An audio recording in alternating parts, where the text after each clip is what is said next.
Bonjour, bienvenue aux 10 minutes juridiques, votre bimensuel vidéo, avec le cabinet d'avocats Landau associé par VK.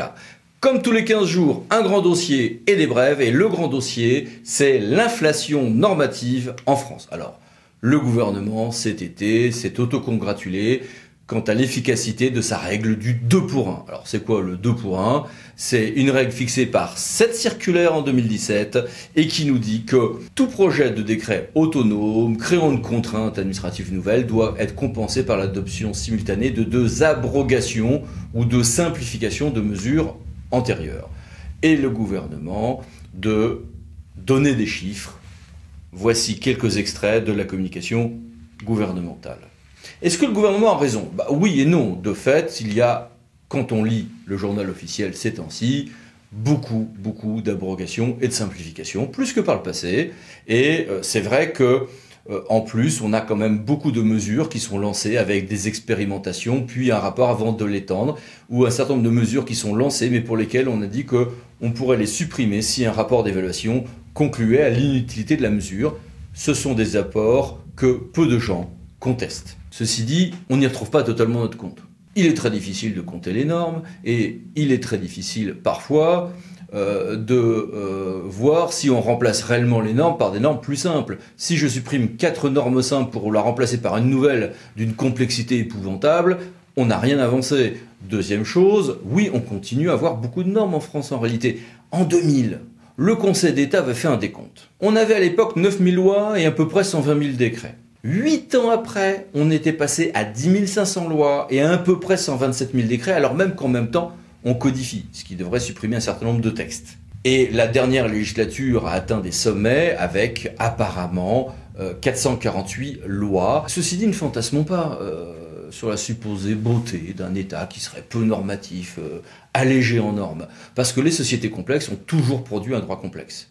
Et puis la notion même de droit se complexifie. On a une montée en puissance de ce qu'on appelle le droit souple. Le Conseil d'État a même rédigé un rapport là-dessus. On a le même Conseil d'État qui a admis qu'une norme législative puisse proclamer un principe sans qu'il soit obligatoire de rendre cette norme effective. Conseil d'État, 24 octobre 2019. Alors on a bien besoin sur ce sujet des lumières du professeur Baranger. Denis Baranger, merci beaucoup d'être avec nous. Denis, première question. Y a-t-il trop de normes, trop de lois en France? Il y en a beaucoup. La vraie question, à mon avis, n'est pas tant quantitative que qualitative. Il y a beaucoup de lois en France, il y en a beaucoup dans tous les autres pays du monde. Comment est-ce qu'on calcule le bon nombre de lois? Je ne sais pas, c'est pas scientifique. Je ne sais pas quel est le ratio entre le nombre de problèmes sociaux et le nombre de lois qu'on devrait avoir, ça n'existe pas. La vraie question n'est pas tant quantitative que qualitative. Oui, les lois sont relativement mal rédigées. Et oui, le renouvellement, ce qu'on pourrait appeler le turnover législatif, est trop grand. J'ajouterais que la prétention à la déflation normative, cette politique publique de la déflation normative, me semble vouée à l'échec. Donc, si je comprends bien, à la limite, tant qu'à faire d'avoir plein de normes, autant que ce soit des lois, c'est cela? Oui, en partie. La loi présente des qualités. Elle est adoptée par le Parlement, par des représentants élus, dans la transparence et avec une procédure protectrice sous le contrôle du juge constitutionnel. D'un autre côté, la question se pose peut-être autrement. La loi a certains avantages vis-à-vis notamment des décrets, mais ce qui me paraît un des problèmes que masque cette discussion sur l'inflation législative, c'est l'abondance que nous avons maintenant d'ordonnances. Près de 80 habilitations législatives pour le gouvernement à adopter des ordonnances. Il y a désormais beaucoup d'ordonnances en France et à mon avis beaucoup trop. À ce compte-là, plutôt avec les inconvénients de la procédure décrétale et sans les avantages de la loi, quoi. C'est un peu ça. Regardez la décision qu'a pris le gouvernement de faire adopter il y a un an en cours de procédure législative le Code de la justice des mineurs par voie d'ordonnance, alors que c'était manifestement de la compétence du Parlement de faire ce travail. Oui, sauf qu'on a envie de dire, est-ce qu'en France on n'a pas une prétention à épuiser le réel par un droit écrit qui prévoirait tout?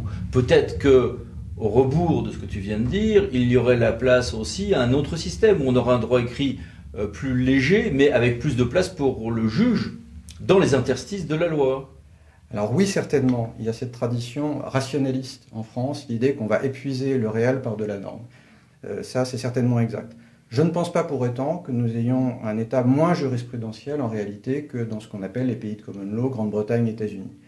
Il me semble que ce discours sur l'inflation législative cache un petit peu quelque chose, c'est que les gens qui contrôlent la norme sont en même temps les gens qui la font en France, la haute administration, et qu'ils sont les auteurs de la propre critique de leur surproduction législative.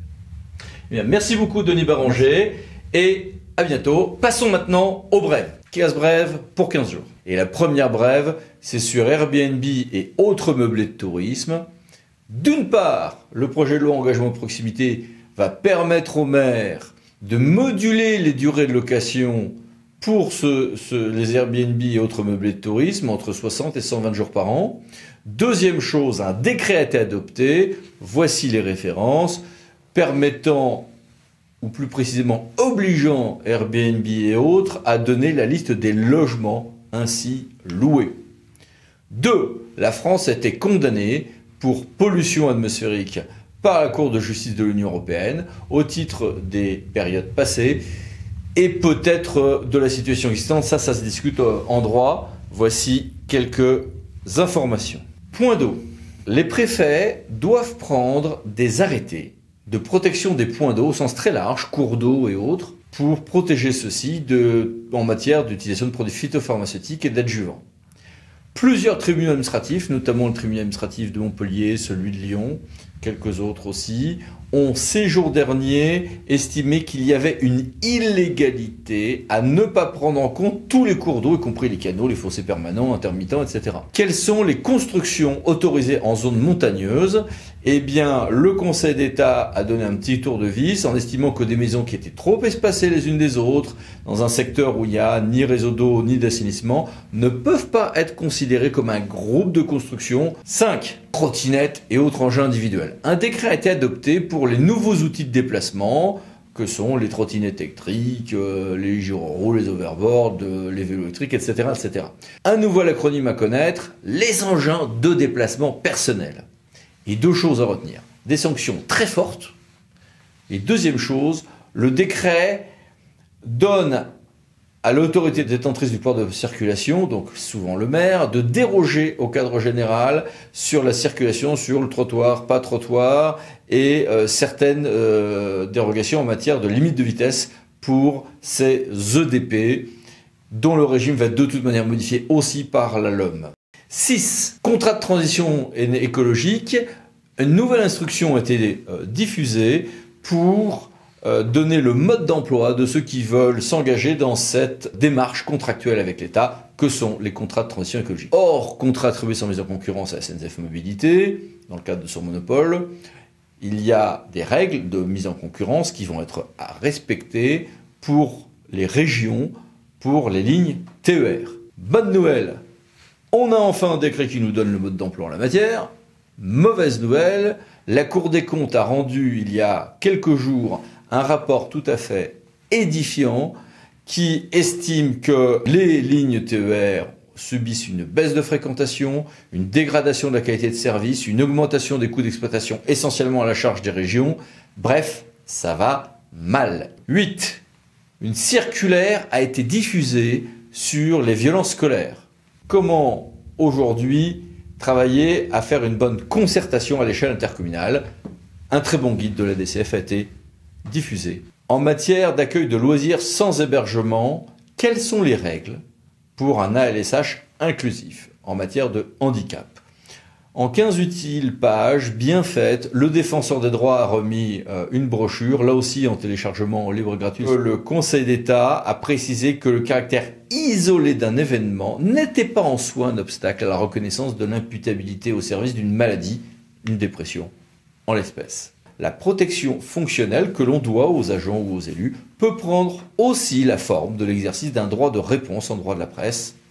Là aussi, décision du Conseil d'État. La Cour administrative d'appel de Versailles, quant à elle, a précisé que le pouvoir de police du maire pouvait, dans certains cas, conduire à ce que le maire restreigne les horaires d'ouverture de tous les restaurants et débits de boissons du territoire communal, pour des circonstances particulières propres à la commune, et ce de manière plus stricte que ce qui est pourtant prévu par les arrêtés préfectoraux en la matière. 14. Les opérateurs de restauration collective, alors pas tous, uniquement ceux qui ont plus de 3000 repas par jour, c'est déjà une certaine masse, devront proposer de donner la nourriture non consommée aux associations caritatives. Enfin, la dernière brève, mais pas la moindre. Le 7 novembre, la commission des lois de l'Assemblée nationale a repris le texte, voté au Sénat, du projet de loi engagement et proximité. Et parmi les modifications voulues par la majorité de cette commission des lois, se trouve l'abaissement du seuil de 1000 habitants à 500 en matière de mode de scrutin pour les municipales. À compter de 1000 habitants depuis la loi Valls de 2013, en effet, toutes les communes ont un scrutin de liste, la liste majoritaire à la moitié des sièges, l'autre moitié se répartit à la proportionnelle, et il y a application de la règle de parité. Un grand nombre de députés voulaient que ce régime, ce mode de scrutin s'applique maintenant à toutes les communes.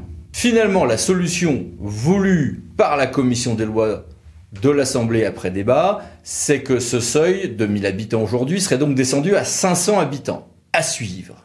Merci et à bientôt pour une nouvelle vidéo, les 10 minutes juridiques par Landau Associés pour VK. Et pensez bien à vous abonner juste après. Merci, au revoir.